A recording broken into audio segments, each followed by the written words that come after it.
Today's is the final of the presentations of this year's Humanities Center Residential Fellows.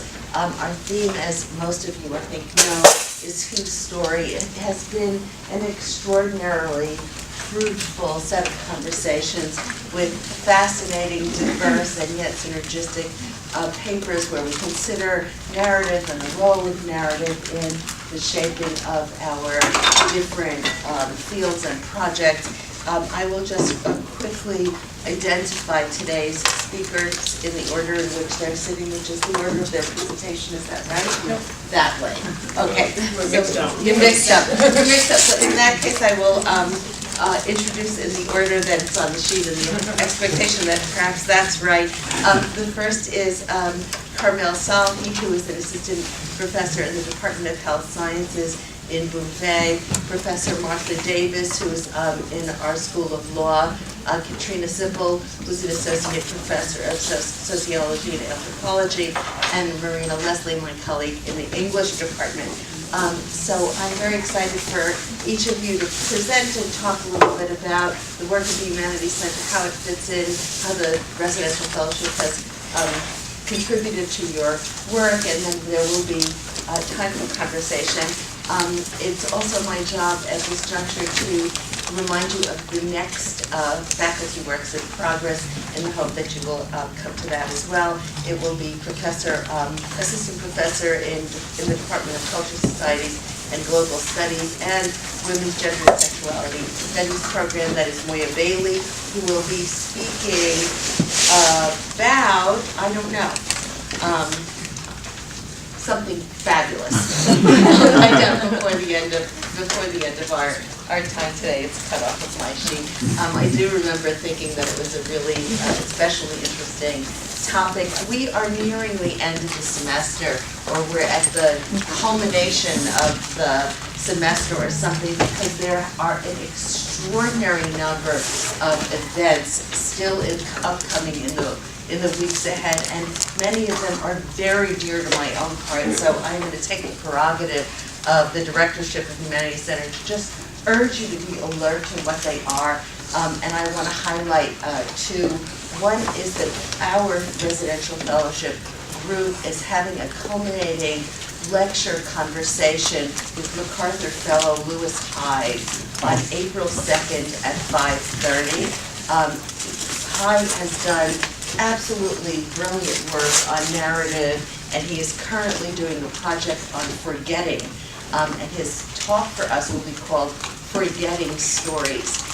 We are the Academy and the world is very focused on memory, and Hyde is making the point that some stories need to be forgotten, and how to think about forgetting as a strategy towards reconciliation, peace building, and so forth. And he has assigned the fellows some readings, actually, and they will engage in conversation, and it will be an open occasion. It will be really special. So I really urge you to mark that down. April 2nd, publicity will be forthcoming. Also, on March 26th, that is 1 week from this evening, David Myers, who is the president and CEO of the Center for Jewish History, which is actually quite a big deal, is offering an impassioned plea for studying the past. His talk is called, Why is Jewish History So Important? I have flyers, I'm going to be leaving them around. And upcoming the week of April 10th is Holocaust Awareness Week. As always, there are lots of programs, but the one to which I want to draw your special attention is the annual Morton Lecture will actually be a panel that is hosted and moderated by our own Dean, Uta Poiger, on April 11th, Wednesday, April 11th at 7:30, with two distinguished professors of history who are going to be speaking about totalitarianism then and now. What could be more important? So I don't want you to choose among these events. I want you to come to all of them. And without further ado, I'm going to turn it over to our faculty colleagues. Thank you for being here.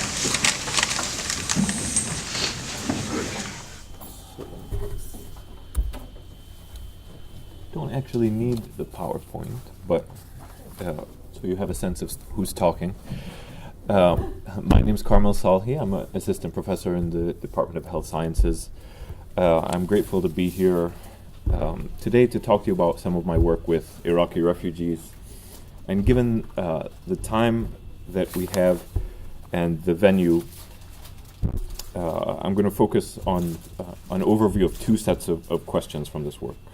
One, examining how Iraqi resettlement experiences have brought to the fore assumptions about what refugee identity means. And the second, on the challenge of identity for Iraqi refugees in the US and how it informs our expectations of what a refugee should be. General attention to refugees, including in my own discipline of public health, has tended to approach them from two perspectives: the number of refugees currently fleeing the crisis and any given crisis, and the magnitude and severity of their immediate needs. To be sure, both are substantial and important to keep in mind, but in many ways this framework has gone beyond its utility in responding to emergencies and reflects who we believe refugees are and what we have come to expect of them. It begs the question, how does defining refugees in terms of their population size, their individual needs, and immediacy of those needs affect who we consider to be a quote-unquote deserving refugee?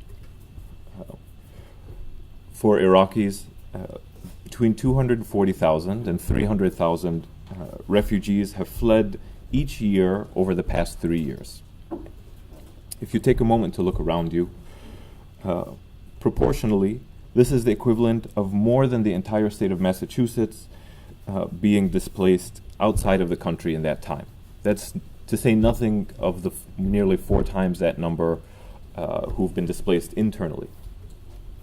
So what does a displacement of this scale mean for Iraqi identity, particularly in resettlement and diaspora?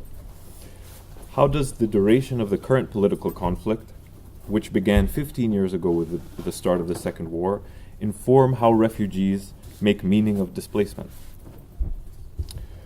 My work, which examines some of these questions for Iraqis in the US, is based largely on fieldwork I conducted in Worcester, Massachusetts. I spent time with 13 Iraqi refugee families, interviewing mothers and fathers, as well as observing and speaking with different resettlement and service organizations in the area. This fieldwork coincided with two important shifts in Iraqi resettlement. One was that there was a dramatic increase in the number of Iraqi refugees as a result of the Refugee Crisis in Iraq Act. So prior to 2008, before the passage of that act, there was virtually zero Iraqi refugees allowed into the U.S. The second change or shift, which happened, which was more local to Massachusetts, was there were a number of budget cuts and rising costs which closed down many of the Boston area resettlement agencies and doubled the proportion of refugees resettled in Worcester area and central Massachusetts. Both of these shifts combined to increase the unfamiliarity of service organizations with Iraqis specifically, as well as their overall population of refugees, highlighting certain tensions in the community. One of the first things to come up when speaking with Iraqis or resettlement organizations was the frustration that both communicated in their relationship.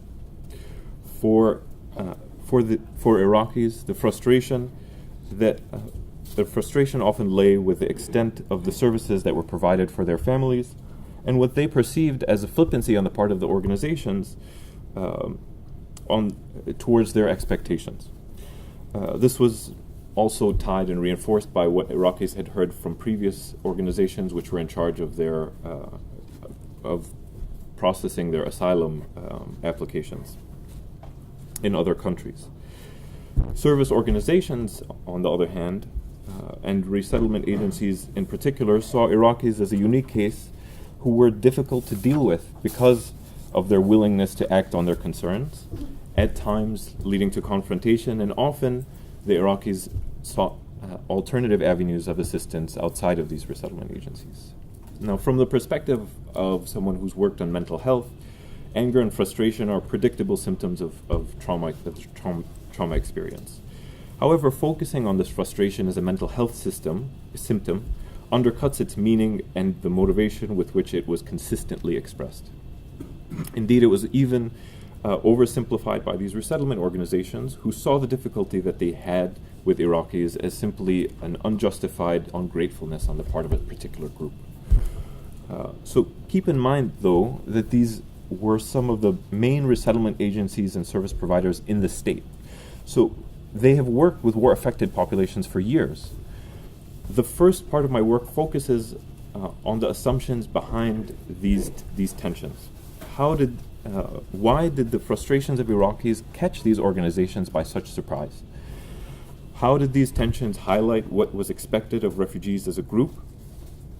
And how did Iraqi families express their agencies in ways that did not fit the assumptions of how they should have behaved as refugees? The second part of this work examines how Iraqi identity and resettlement is understood against the experience of the U.S. as an invading force, occupier, and combatant. Group solidarity and political commitment, as in the categorization of Iraqis as the grateful or deserving refugee, are based on a unanimity that appears fundamental to the category, but is in reality the result of strategic choices that privilege certain elements of identity and collective interest over others. These choices directly engage with the concept of the impossibility of identity, that the diversity of these experiences, personal positions, cultural definitions that compose any particular identity can't be grounded in a fixed cultural or racial category, and therefore has no guarantees. So during this fieldwork, Iraqi refugees express the multiple ways that they're regularly forced to confront this impossibility of their identity. They struggled simultaneously with nostalgia for Iraq while maintaining a conscientious psychic distance from the war. There was a negotiating of intergenerational loss of identity between parents and children, and then their confronting of the intergeneration and confronting of public narratives of the refugee as the grateful sufferer. Now, where and how these stories come into contact, either in tension or in confluence, will be the motivating scheme of the second part of my work. And so today, what I hope I've given you are sort of an overarching view of the three main components. The justification of re-examining our assumptions, which have dominated past work of with refugees. The second part, which is how Iraqi refugees' tensions with resettlement and service organizations serves as an informative starting point for such an examination. And the ways in which Iraqis' negotiation of identity informs how we have defined the category of refugee. So we are presented with these refugee stories and identities regularly, whether it's pleas for support from charitable organizations, news broadcasts, reports from international institutions. And while refugee narratives are drawn upon regularly, less discussed have been the forces shaping these narratives. What shapes these stories is crucial to understand, as they are variously put to work to cast refugees as interesting, deserving of attention, or threatening. That is, they are meant to spur actions enforcing refugees' exclusion or inclusion, both locally and globally. Thank you.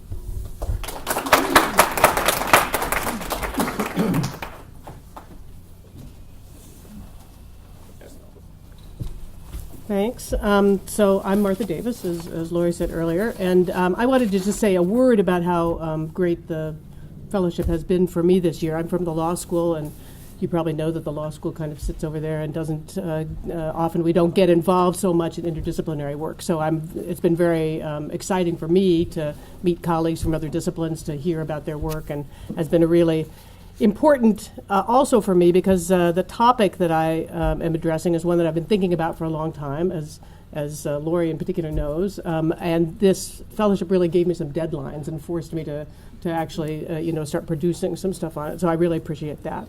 So my project is titled Lost in Transition, with a question mark, the role of client narrative in legal design. And as you likely all know from maybe from your own experiences, or maybe from just watching YouTube or other media, stories are central to the practice of law. That's how we teach it. You listen to your client, you take the facts, you order the facts in some way that's going to be cohesive, and then you apply the law to the client's situation. And this isn't a new thing, of course. This is the way that lawyers have operated for quite a long time. To take one of the more popular lawyers of today, Alexander Hamilton. right? So as a practicing lawyer in the late 1700s, he stressed the importance of sitting down with the client early to hear the client's story so he could then decide how to proceed or give them recommendations about how to proceed. And working with client stories is a core aspect of lawyering in many contexts. Lawyers can craft a persuasive narrative for a judge or jury. They can advise a client about a corporate matter, which would require understanding the client's goals, crafting best case and worst case scenarios that should be anticipated in the documents. So lawyers are always looking at stories, but because of technology and the ready availability of legal information, lawyers' traditional ways of working with client stories is in transition. And in this paper, I try to take a reflective look at what that means for lawyers in one particular context. And that's particularly looking at the way in which lawyers are taking up design thinking to create a new approach to law called legal design. And design thinking may not sound like a new development to most of you. We found at the law school that once we started talking about it, that many parts of the university had been, using it for decades. But it's been around a while and has influenced a lot of disciplines. But in the legal world, it's still a very novel idea. The phrase design thinking was coined in 1987 to describe the mental processes brought to bear when designing in the context of architectural and urban planning. So it was really originally used to talk about design of physical space. But the idea was kind of expanded and popularized by Tim Brown, who's the founder of the Stanford Media Lab. And in this expanded version, he says design thinking goes further than these narrow concepts of physical design. And he sets up the possibility of using design approaches to solve a much broader range of problems, like climate change or world peace, things like that. So according to Brown, design thinking is, quote, a human-centered approach to innovation that draws from the designer's toolkit to integrate the needs of people, the possibilities of technology, and the requirements of business success. So he's looking at it from a very practical perspective. It's got to be something that's going to be worthwhile for the entrepreneur or the business, as well as serving human needs and drawing on technology. So as developed by Brown and others, the process of design thinking involves close human observation, empathy, interdisciplinary input, testing, and iteration. So design thinking is growing in popularity as an approach to legal problem solving. And so, for example, one of the largest law firms in the world, Baker McKenzie, announced last year that they would be using design thinking in their legal representation. And a growing number of law schools, including Northeastern's, but also Stanford, Harvard, Vanderbilt, Michigan State, and others, have law labs that instruct students how to apply design thinking to legal problems as they go forward with their careers. And I'll just say that Northeastern Law School was one of the first to have a law lab, and our director is here, Dan Jackson. So my paper explores whether this new application of design principles to law requires a rethinking of lawyers' engagement with client narrative, and perhaps ultimately a reevaluation of some of the special privileges that lawyers have as secret keepers and agents of their clients. There are significant differences in approaches between traditional legal representation and design thinking, and particularly in how client narratives are handled. So, for example, using design methodologies, legal designers observe human behavior rather than just listening to clients' account of what's happening, or account of their stories. Following these observations, legal designers use hypothetical extreme cases to form the boundaries of the design. These extreme cases are hypothetical. They aren't any single individual's truth or experience. They're based on an aggregate. When taking a design approach, this kind of aggregated information, rather than the client's own story, sets the boundaries of the problem. Traditional lawyers are secret keepers, bound to keep their clients' confidences. Legal designers, in contrast, invite individuals from many walks of life and different disciplines to brainstorm based on their own observations of human behavior around a particular issue. So my query is, how does design thinking square with what lawyers do and have done for hundreds of years in their work with client stories? And one insight that I wanted to talk about today that I want to share is that while legal design is in tension with some kinds of traditional legal representation, it shares some important elements with efforts to use law for social change through cause lawyering. So cause lawyers are lawyers representing a social movement, seeking social change through the use of law. There's a special subset of pro bono lawyers here at Northeastern, where our law school is among the most progressive in the country. It's a special reason that students come to law schools, to be cause lawyers.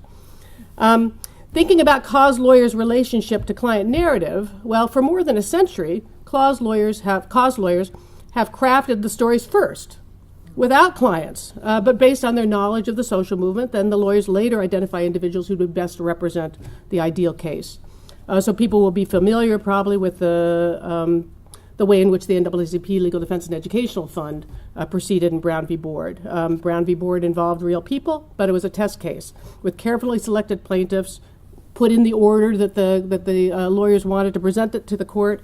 They weren't just the first individuals that walked through the door. On the other side of the ideological spectrum, in Grutter versus University of Michigan, the case involving affirmative action at University of Michigan, that was also a test case. Lawyers developed the story that they wanted to tell the judge and the world, and then looked for plaintiffs who would fit their ideal profile. The conservative lawyers, in that case, actually interviewed applicants for the position of plaintiff in the case. They went to the campuses and interviewed people. So in these instances, even though it's litigation, the very frame of the case is constructed by cause lawyers based on community input rather than dictated by individual client stories. In the cause lawyering context, a very important role for design thinking might be in the initial stages of formulating the frame of the case, where cause lawyers are already not wedded to individual stories. It could also occur in the remedial phase of the case, after a court has rendered a judgment on the merits, when remediating the issue becomes the focus rather than any individual client's story. At this point, lawyers articulate the relief requested, giving it to the court, or court itself is crafting the relief, such as an order to a state to restructure public school financing or school admissions, or an order to a business to address sexual discrimination in the workplace, or to a corporation to redress environmental harms. Here at our law school, we have a program called CRRJ, Constitutional, Civil Rights and Restorative Justice, which is dealing with that kind of remediation. You know, after there's been a crime identified, what kind of remediation would restore the community.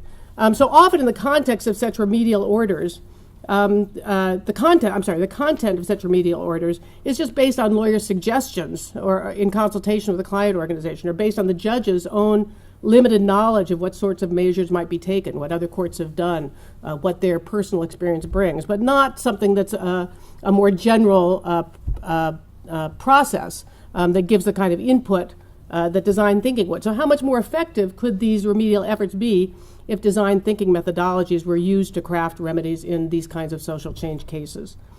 Such remedial approaches would focus on human needs, technological capacity, and practical constraints, bringing in ideas from many disciplines, and would bring in also the ideas of testing and iteration, which could mean that in the long run, these kinds of remedial approaches would be more effective.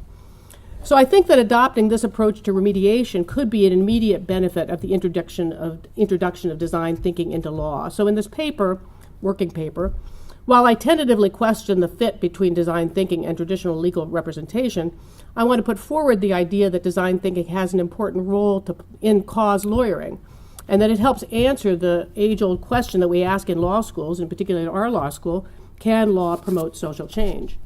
And the answer, I think, is that law can be used to promote social change if it's designed to do that. And in the end, I hope this paper will ultimately stimulate dialogue around the way in which design thinking approaches can contribute to progressive legal movements, even as it may problematize its use in more traditional contexts. So, thank you.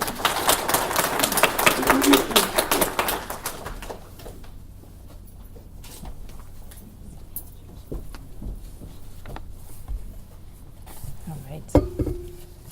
Now, I also want to thank the Humanities Center for this fabulous opportunity to think through what stories mean and how they relate. As a sociologist, I've been collecting stories of faculty in the STEM fields who have engaged in international research collaborations.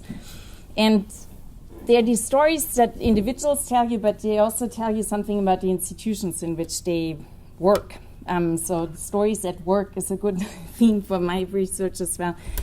And as you all know, American universities today depict themselves as being rather cosmopolitan and global. And faculty actually are increasingly engaged in international collaborations, particularly in the STEM fields, where 1/3 of the articles that get published are co-authored today with colleagues from abroad. So drawing on the research I've done for my book, and shameless self-promotion, came out last year, and together with my former graduate student, Katrina Zippel, we explore how cosmopolitan are American universities really? How does the American academia recognize faculty's involvement in international activities? And we're looking at that through the evaluation processes for merit, tenure, and promotion. And the argument is, in a nutshell, that American research universities use quite nationally oriented evaluation criteria and practices. We call this the American gold standard that is used to judge the quality of academic work. American-centric perceptions privilege nationally oriented research, academics, and their institutions that they work in. And they cast basically in doubt the quality of researchers and the knowledge that is produced outside of the United States. As a gender scholar, I argue that we can actually see how anything international gets actually feminized because it gets devalued in academia. And this is, of course, despite universities' overall mantra of universalism in science and knowledge and our global worldview. But even in the STEM fields, we find that truth claims are based on this idea of objectivity of the research and the researchers, and that therefore should ignore any social or cultural influences in the very creation. But what we are seeing is that this is quite a myth. As social scientists have pointed out, this idea of scientific universalism and science, as Strauer calls it, a culture without cultures, serves actually to empower those with the particular legitimacy. They privilege some knowledge over others. And feminist critics like Sandra Harding have pointed out how the notion of scientific objectivity and then the proposed distance between the observer and the subject then are becoming observed as really illusionary.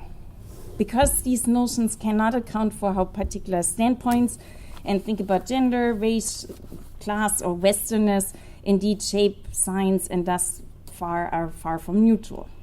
So that's what we're trying to explore in how academia as a social and cultural institution shapes how the evaluations themselves work. And the method is, because I'm a sociologist, I tell you about my methods. I conducted in-depth interviews and focus groups from over 100 faculty and administrators in STEM fields in over 36 research-intensive universities. And in the paper, we really want to focus on the stories about cosmopolitanism in how evaluation practices at US universities work. And many faculty told us various stories of how their colleagues and chairs, and how they also felt the deans, did not take their projects with international colleagues as serious academic work. Indeed, the international activities were almost depicted as unnecessary hobbies of elite academics that have mere touristic rather than academic purposes. Lots of stories I could tell. So the idea is, in short, exotic places but of little academic value. And this is despite that the faculty actually talked about these as highlights in their careers, both personally and academically. So the stories made us curious about how then those values that the universities have translate into reward systems and how international gets actually cast. And these institutional values are most obvious when you look at merit, tenure, and promotion criteria as well as their practices. And we do find that the evaluation shows how bias of America as the gold standard creeps in several ways. And this is an entire paper, so in a nutshell, here are my findings. US faculty, institutions, funding agencies, journals, and publishers get elevated to the gold standard of academic success, and anything not American is treated with skepticism and, if not, with outright bias.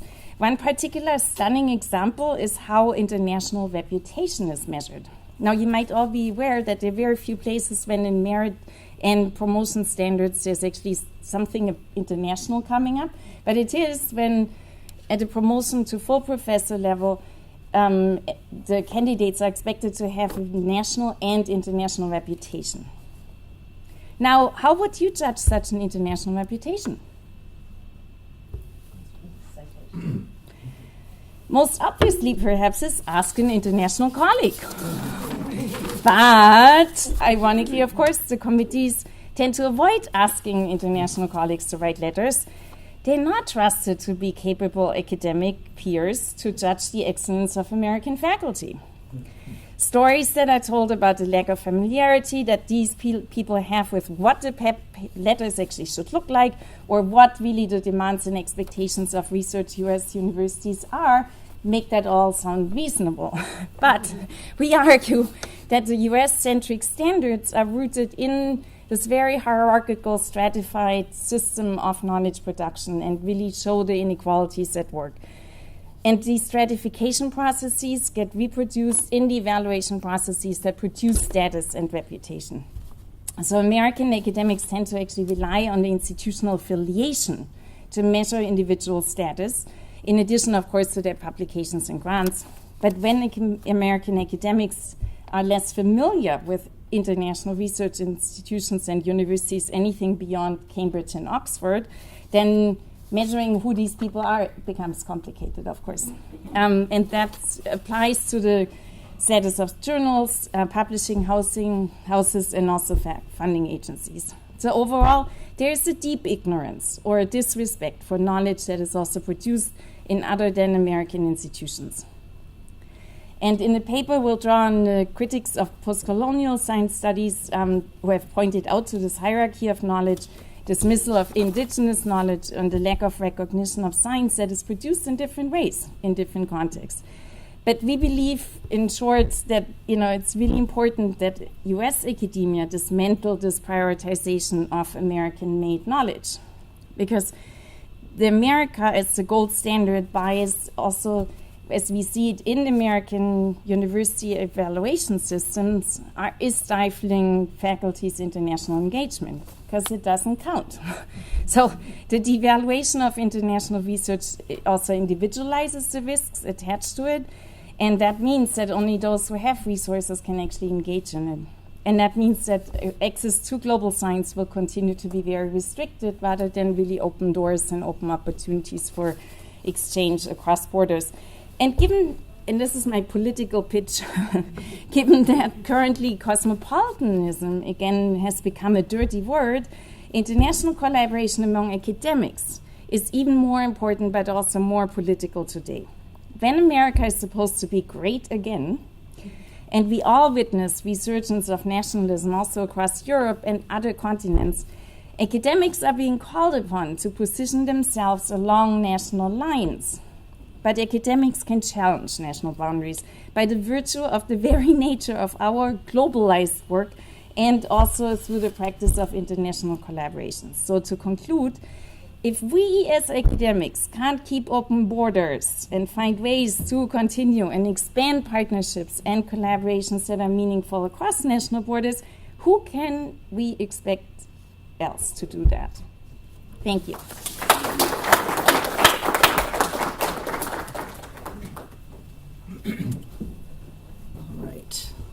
Well, I mean, as you can hear, I am working with some brilliant colleagues, and one of the things I've especially appreciated about the interdisciplinarity of this is that for all that we sort of value interdisciplinarity, actually talking it, performing it, communicating it is actually interestingly challenging.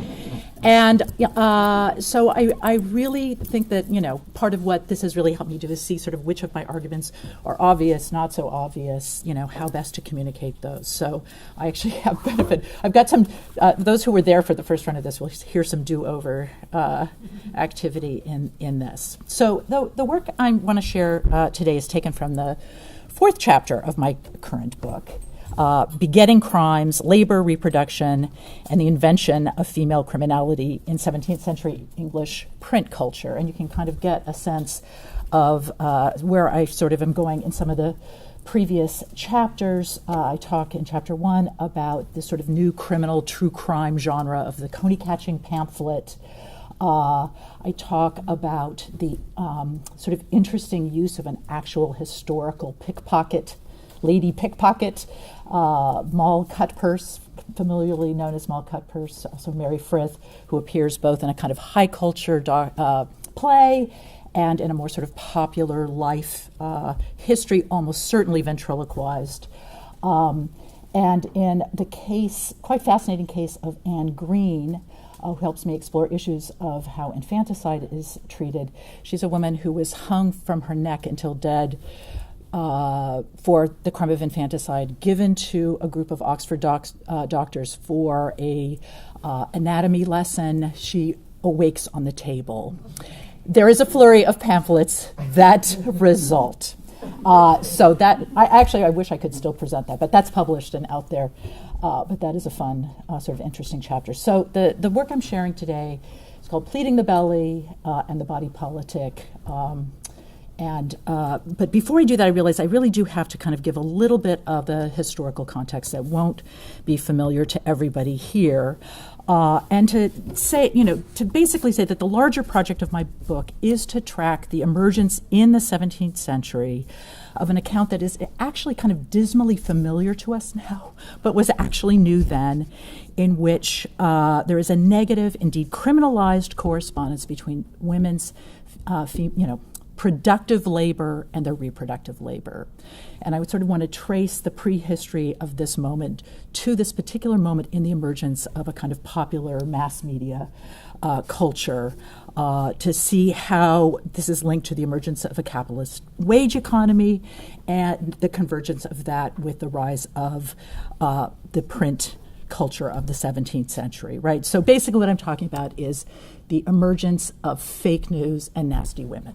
In a nutshell, that is my book. It wasn't what my book was about when I started writing about it, because I've been working on it for some time, but it turns out that's what my book is about. So it feels, even though I'm the only non-contemporary person here at this table, right, I feel like my stuff is like, ripped from the headlines every single day. Like I have people send me, like, did you see this? Did you see this? All right, so while the link between women, sin, work, and childbirth is as old as the story of Eve and Genesis, the role that criminal women played in the ecology of popular print, the public sphere, and political discourse is actually new and sort of is emerging in this particular historical moment. So the book looks at intersections between accounts of women's work, their reproductive lives, and the proliferating accounts of their criminality, which don't really track against the real record as we can recover it in the sort of trial transcripts. And so part of what I'm trying to do in interdisciplinary terms is sort of take these scholarly discourses that are often have been treated separately and kind of weave together a story that can be told when you put them together. So social historians and early modern scholars have in recent years combed through the archives to discover and make visible women's labor, right? And they've done so in ways that have made clear that women participated in both formal and informal economies that extended well beyond traditional accounts of household economies and so-called traditional divisions of labor. The scholarly work has recent scholarly work has allowed us to see the ways in which single women, wives, and widows have contributed to local economies, helped in crucial and non-trivial ways to the survival of their families, and in some cases, with single employed women, enjoyed a limited degree of autonomy as wage earners with some degree of portability, fungibility, as sort of feudal models of service give way to capital servant class, right, capitalist. There's several reasons why that labor has not always been visible, right? One is because if you look to print accounts, you will see much more sort of prescriptive than descriptive accounts of women's roles and behavior, right? There's any number of conduct manuals that describe how ideal women should behave.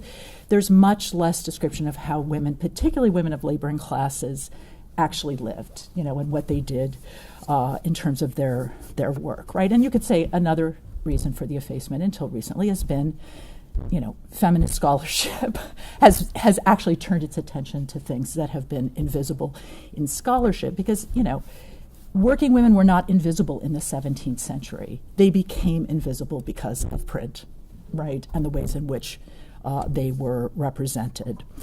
The other reason why women's labor gets effaced is that their labor and the products of that labor belong to their husbands under the laws of coverture. And that was particularly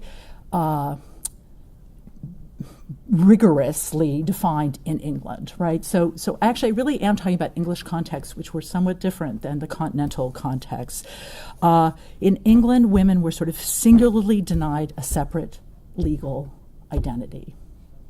But paradoxically, under the same laws, unmarried women in England enjoyed a position that Amy Louise Erickson has described unique in Europe as legal individuals in their own, that single women who worked were legal individuals in their own right, and there was no requirement, as there were in other sort of continental settings, of male legal guardianship.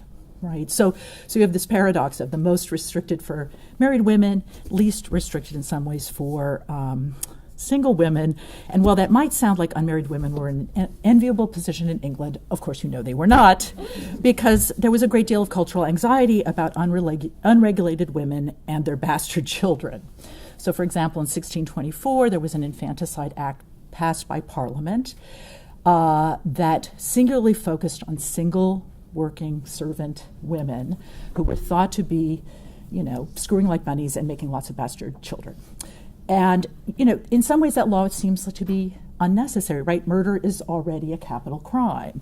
But you need to make this a particular crime because, again, of the anxiety and the fear that women, given the high mortality rates, women were literally getting away with murder, right? So rather than the high mortality rates explaining why children were dying, it was believed that these women were so, perniciously behaved that you had to shift the burden of proof to the women. So singularly, in this 1624 infanticide case, women had to prove their innocence. Again, despite the sort of material conditions of having children in that time, right? All right. So these are some of the historical contexts I'm drawing on in chapters that focus on the expression of these perceived social problems and their expression in sort of both low and high cultural manifestations. And, this chapter, which is still under construction, has benefited already from my fellows' feedback, focuses on two notorious women who faced criminal prosecution in 1680, 1681, and around whom a flurry of publications emerged. Oh, okay. These are just some nice pictures that I can't talk about. This is from Coney Catching Pamphlets, How the Instruments of Corporal Punishment Gets Translated into a Nice, Handy Domestic Broom. This is from a Coney Catching pamphlet. Here's that roaring girl, mall cut purse, and she's always smoking. This is how we know she's badly behaved, and cross-dressed. Here's Anne Green, who I mentioned was hung and then reawakened. So at any rate, just other sort of objects of my study here. But okay, so the two women I'm focusing on are Letitia Wigington, a seamstress, and Elizabeth Sellier, the so-called popish midwife. These women didn't know each other, they didn't have any formal connection, and their crimes were quite different, though both crimes carried capital penalties. Letitia Wigington was found guilty of whipping a servant girl, an apprentice charged to her care, to death, and Sellier was brought up on a capital treason charge as part of an alleged Catholic plot to murder Charles II. So, you can see sort of a little domestic eruption, national crisis. And surprisingly, Wigington, perhaps given those contexts, right, Wigington was found guilty and Sellier was not. Yet despite all these evident differences, there are a number of fascinating parallels that both in their cases, right? And one of the things that interests me is that both make very eloquent defenses of their case that are published, right? That are not suppressed, but published. And that very eloquence and their economic independence is held against them, right?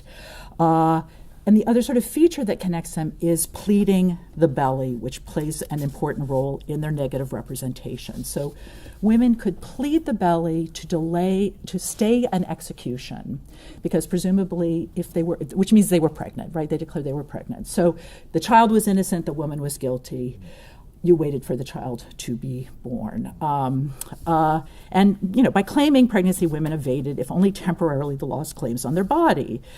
It wasn't a pardon, and in fact, in many cases, it actually damned them even further in the eyes of the law. Because Letitia Wigington, for example, was married, but her husband was a sailor away at sea. A couple of years, you see the problem. Pleading her belly did not, in fact, help her case. Yet surprisingly, and it's interesting in the document, when she pleads her innocence, she does so in an extended conceit where she compares herself to attributes to herself the innocence of a newborn child. And I can't go into now all the ways in which that is absolutely fascinating, that she sort of takes dead on the thing that might make her most suspect as a felon. But again, this sort of pleading the belly and the necessity of taking on one's reproductive roles, even though she wasn't pregnant, is part of the sort of rhetoric she has to seize. Salhi was asked, the one who was brought up on treason charges, was asked by the Privy Council if she wanted to plead the belly. And because she was married and her husband was at home, she wouldn't have had the same sort of suspicions. But she says, "Truly, my lord, I know not certainly." And she says, "I have no reason," when she's further asked, if she thinks that pleading the belly will keep you from any stricter examination, she responds, "No, my lord, I have no reason to think so, since this is a time in which no compassion is shown to sex, age, or condition," right? She really sort of takes this directly on. So, in fact, Salhi, and I'm just sort of speed through here, Salhi is able, and I should have, to clear herself of the treason charges by discrediting the witnesses brought against her. She's not declared innocent, it's essentially a mistrial. But she is able, she is vindicated. And if only she had left it there. No, she publishes Malice Defeated, her sort of autograph account of how she was abused in the trial and how she, through her rhetorical skill, managed to exonerate herself. She's brought to trial a second time. This time for libel, she is found guilty. She's sentenced a really extraordinary fine of £1,000. She's put on the pillory, and her books are executed in front of her. They burn her books. The public executioner burns her books. So everything about this is just sort of highly symbolic. And the image you see here, where she seems to be playing a game of table tennis somehow, this sort of strange picture, is because after the first time she's sat at the pillory, people almost kill her by stoning her. So she's released and allowed to take up a wooden paddle to defend herself from the flying missiles. And this is captured in the kind of print literature. So Elizabeth Salhi, as I said, she didn't plead the belly. She isn't pregnant. She doesn't pretend to be pregnant.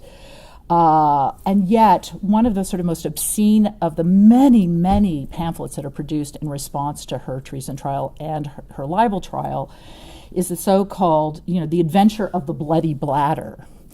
And in this version, which is appended to an account of one of the people she says was tortured in prison. This is the basis for the libel charge, is that she says there's torture going on in the king's courts, and that torture sounds like a woman screaming in childbirth.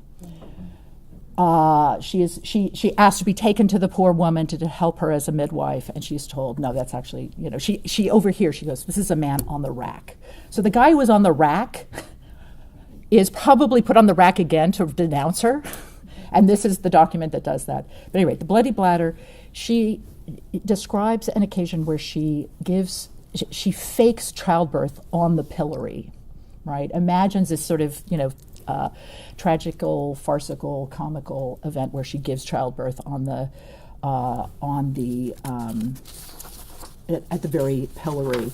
And so for the story of this, and I know I have to wrap up, for the story of this, I wanted to sort of focus on how women obviously don't control their stories here, but that link of sort of their feminine competence and their reproductive lives was deemed necessary even in cases where these two women were not pregnant, did not have children, right? The requirement that those narratives be entwined here is part of what I wanted to draw attention to. So thank you. So we have a very few minutes, and I do want to open this up for conversation. I remind you that our theme is whose story. So there is the implicit question of the theme is how the teller of tales and people who control narratives have the implications of the shaping of narrative for all kinds of things in culture. And just listening to these four disparate talks, I just picked up a few commonalities, among them the ideal story versus the real story, the specific story versus the collective, amalgamated story, the role of expectations in the shaping of story, and global and cultural differences in the telling of stories and expectations about stories. And finally, and most importantly, the fact that each of these variables has political implications and implications for justice for real people, including us in the real world. So you have these multiply or very various specific academic investigations that share a kind of theoretical set of concerns. So offering you that as a way in, perhaps to your questions, we can take 5 minutes for your responses of any kind, and I will just cover the floor.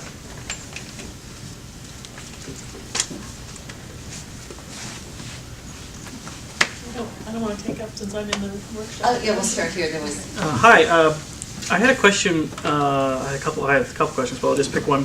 When we talk about international cooperation from your particular research, would you maybe you didn't necessarily do like a long-term study, kind of over time, but would you say that there was a time 30 years ago, 40 years ago, when universities were more internationally focused and more kind of equity from United States institutions to former institutions, or is this a new development, or are things getting better or worse over time, or is it just simply a problem? That's a good question. So I'm not a historian, but we know that like last centuries, there were different countries, who were seen as the academic powerhouses, and they've changed over time. And I did have some slides that I didn't show you, but there's a big change now happening. So I mean, the U.S. has been sort of one of the powerhouses since World War II. And you can think about the Cold War with the, race to the moon, that really, countries were really looking to be like producers of scientific knowledge, because that was seen as equalizing with, that was seen as being powerful politically as well. And today it's like economies that are relying on knowledge production, knowledge economies that are now producing, and countries are competing as knowledge producers. And we are seeing that the US, despite the fact that there's, or maybe because, I don't know, there's an interesting paradox that we see more international research collaborations that faculty are engaged in the United States. So the practices are very international. But we also are seeing that the US is losing its share on the global market of scientific work, because we actually are witnessing that China and India are becoming much more producers of scientific knowledge, and are actually China has already caught up with the US as a share in terms of the articles being produced in science and engineering. So it's an interesting time where the US is still sort of seen as a hegemon and is still seen, it likes to see itself as the superpower, but its leadership is actually being very questioned and very challenged by both competitors, but also by the opportunities for collaboration. And the question is just how is that going to be all teased out? And we do see that universities, in some ways universities have always been local, national and global places at the same time. So I wouldn't say they're either or, because we do produce knowledge that is being read around the world today, even more so than before. So it's a mixed bag. I wanted to ask Marina about the specificity of the print culture question. So I wanted to hear more about the relationship between what is the self-authorship, the control over the story, the simultaneous lack of control over the story, and the fact that you're focusing on the pamphlet. Being interested in authorship and Right. Well, I mean, just in the 17th century, with the sort of proliferation of a kind of cheap, quickly and easily disseminated kind of pamphlet culture, right? I mean, it's a double-edged sword, right? Print culture did two things, right? It allowed stories about criminal women, which were of particular fascination, to circulate widely. And at the same time, print culture of the 17th century reflected sort of great rising literacy rates, greater representation of women writers, right? More published women, right? And in some ways, I want to sort of put those narratives more sort of side by side, and also talk about the circulation of that kind of, you know, some of these obscene, you know, witch trial accounts and, you know, numerous infanticides and husband slayers and all of that. I mean, the sort of the true, what do we call it? True crime genre is sort of coming into being at this point. But also the high culture stuff is drawing on that because it sees that it sells, right? I mean, the print marketplace is driving so much of this. It makes certain things possible, but it drives certain kinds of narratives. So actually, you know, when I get to the end of the project, it's the emergence of the novel and the story of the criminal woman, Defoe, Maud Flanders, whatever. The idea of sort of the genre of the real that the novel represents ends up taking up this female criminal as both real and fictive, a true history of Maud But the Flanders. woman's not the selling author. She's not a best-selling author as a pamphlet writer. Like, who's her Oh, like in publisher? terms of who owns it? Yeah. Well, actually, Elizabeth Sallier sold from her house she tried to enrich herself with her own Oh, that's pamphlet. fascinating. But then in her libel trial, she was put in the position of saying, somebody else wrote it, I just distributed it from my house, right? She was trying to kind of do damage control, right? So all of these things are just so interestingly double-edged. And the thing I also want to say about the proliferation of this stuff, it's not about the erasure of women, right? I'm saying these women's stories are controlled, but their stories are also out there. It's just that they get buried and surrounded by all these other sort of versions. So we don't lose those voices, but the way in which they play, you know, is part of this ecology, right? I am really regretting the hour because I feel like with World Enough in Time, we could draw some very important conclusions or make some tentative hypotheses, at very least, about how shifting technologies, how history, how control of the narrative has a lot to teach us about our own political moment, our own cultural moment, and ways in which to engage with both the transitions and the power of an authority around storytelling. I think, in some ways nothing could be more important right now. I did come up with a title for our next Faculty Works in Progress, so I do want to remind you that Thursday, March 29th, Waya Bailey will be talking about transforming misogynoir. I don't hope I've pronounced that right, but it's Black women's digital resistance in U.S. culture.